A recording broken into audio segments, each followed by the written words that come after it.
But he's going to be here. He's going to be the Eagles quarterback with the way that he's playing. As he should. You're looking at about a 5-year deal in excess of $40 million. He's going to be a $200 million man.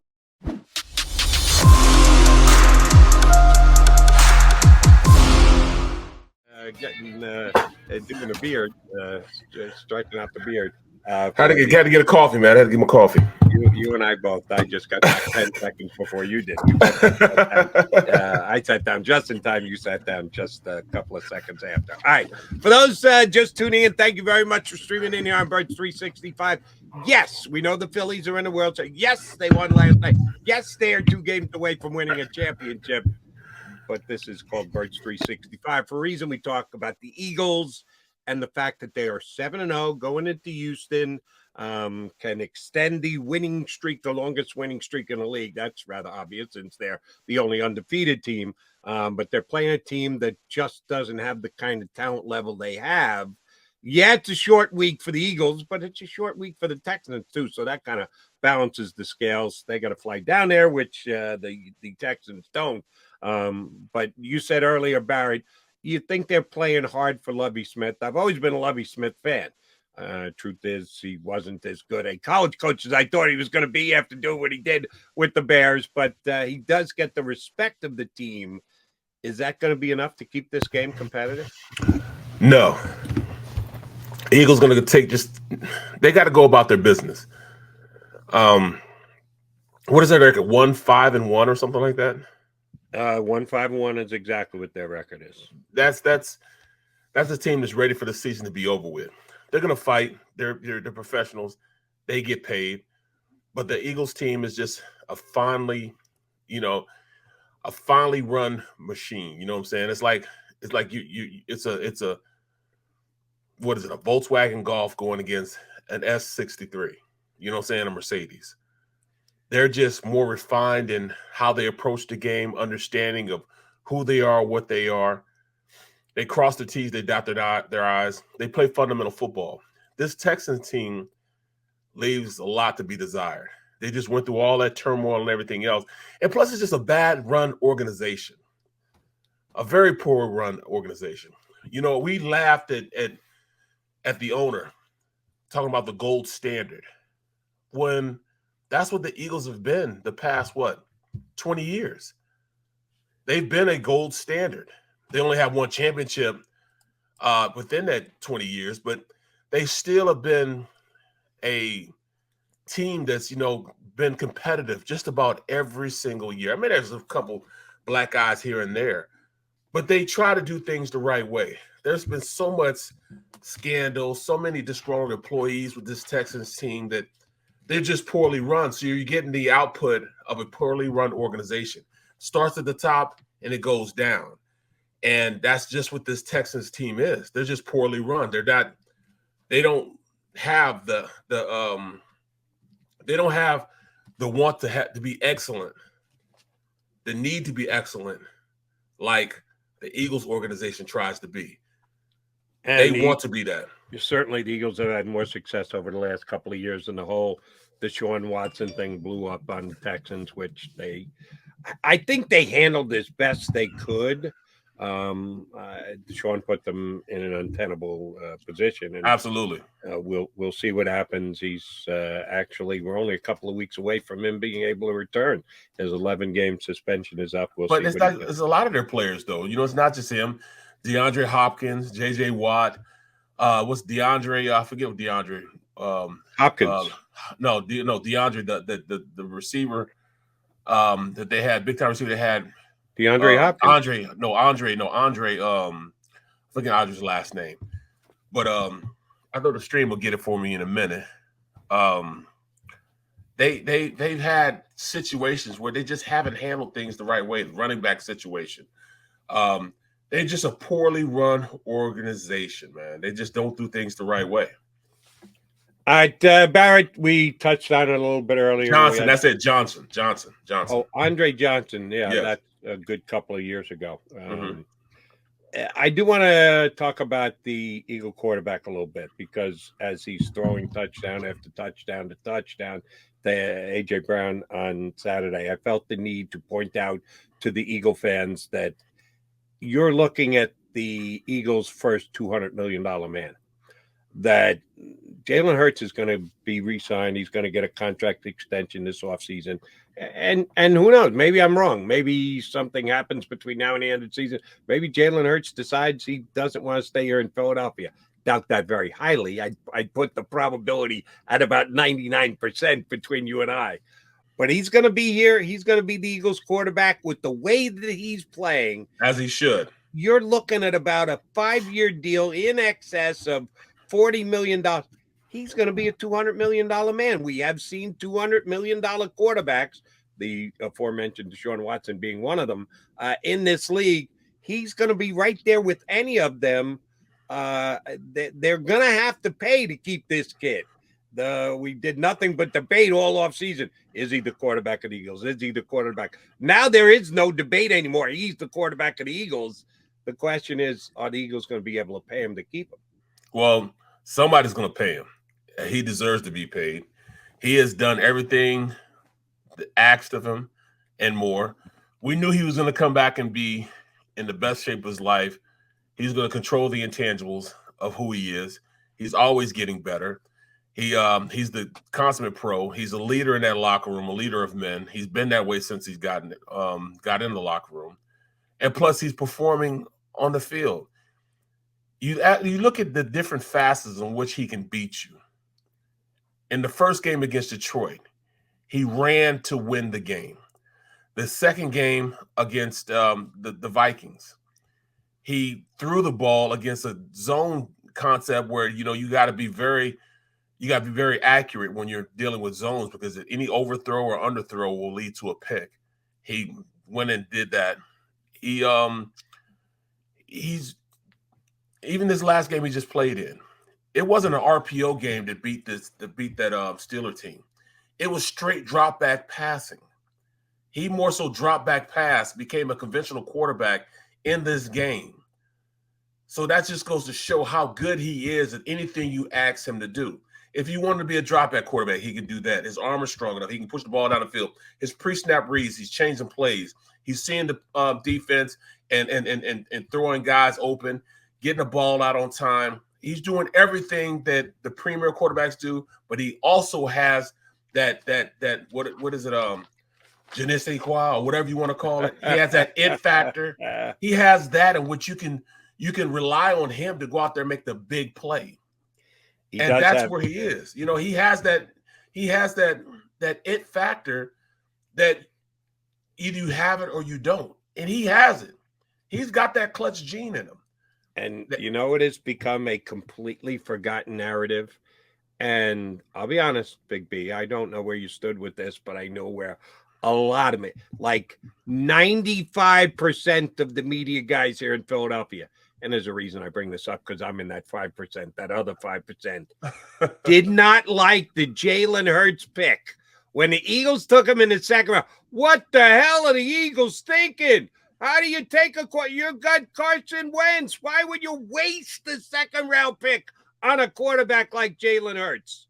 And I'll try not to injure myself, pat myself on the back here, but I said it that night, and I was on WIP the night of the draft. They were looking for an inexpensive backup.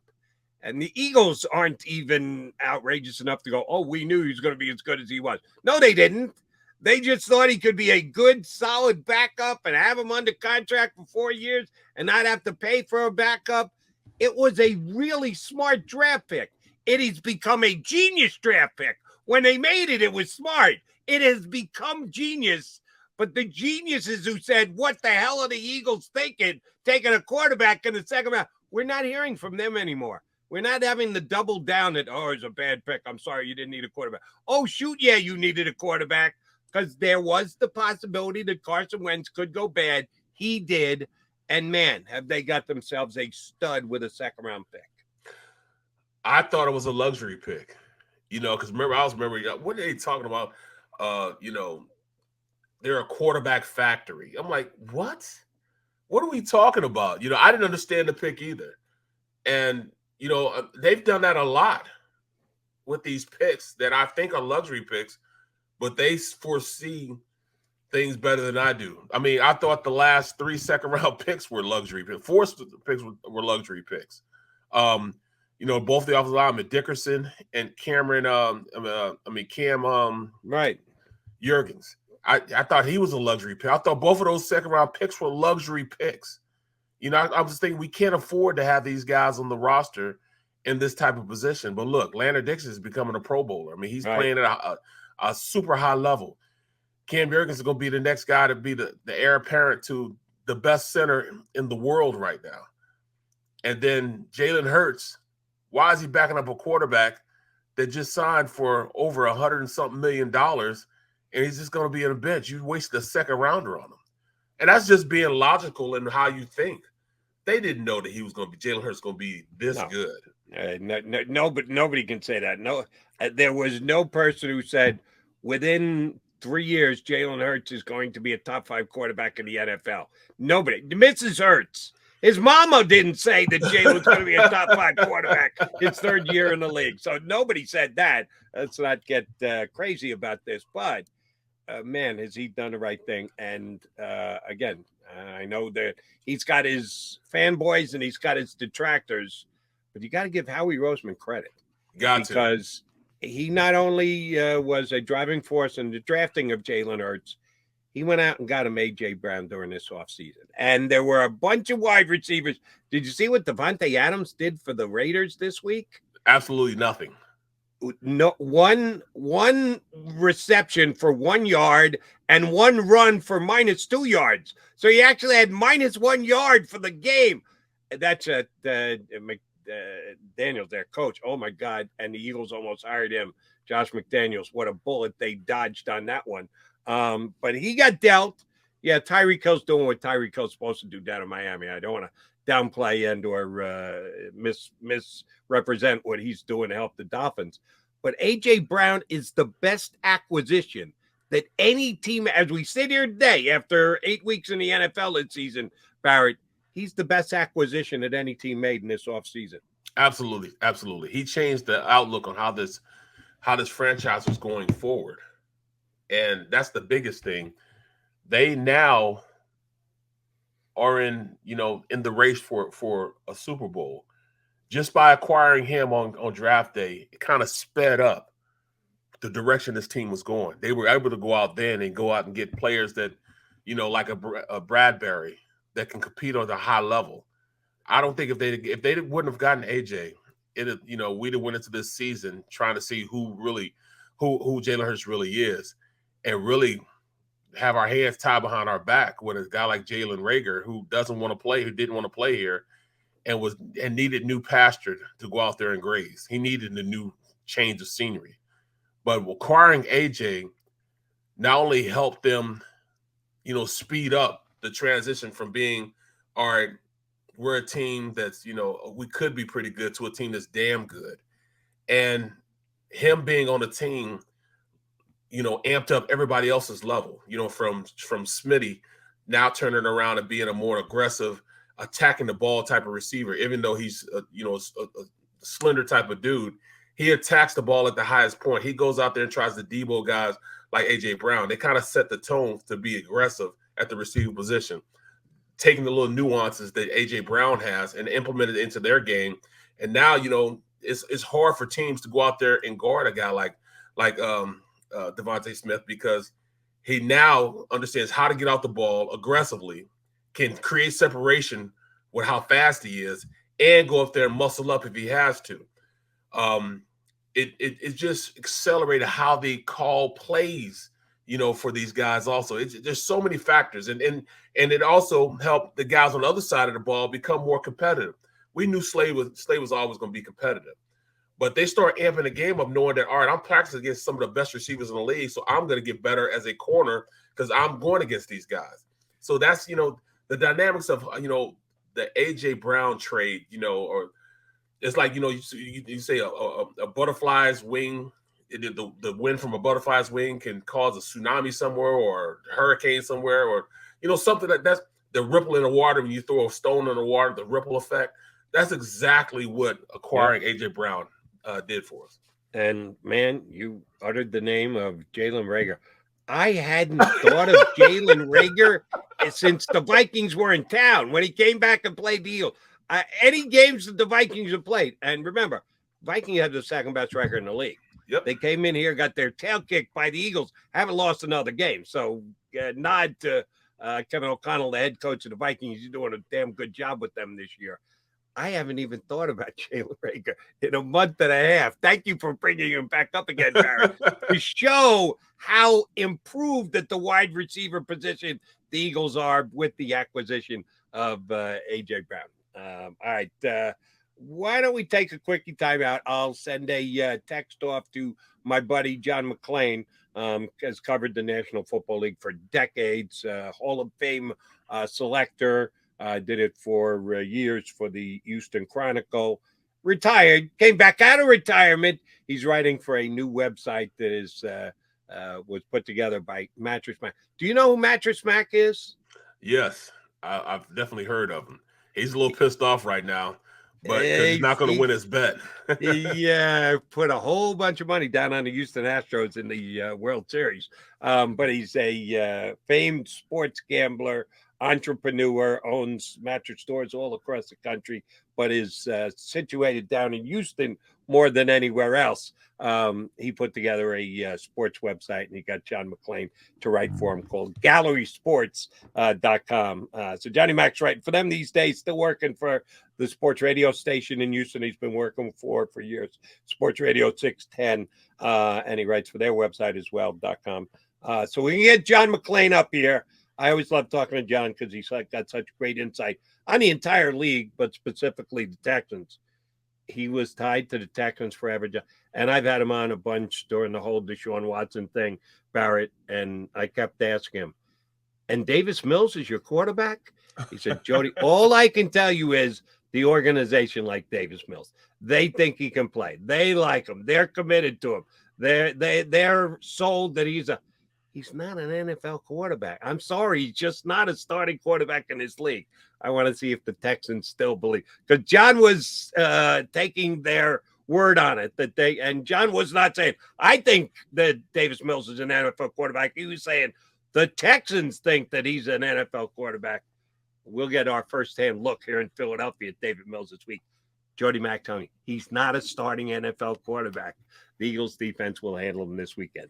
So hoping to punch up John McClain from gallerysports.com. He should join us before the hour comes and goes here on Birds 365.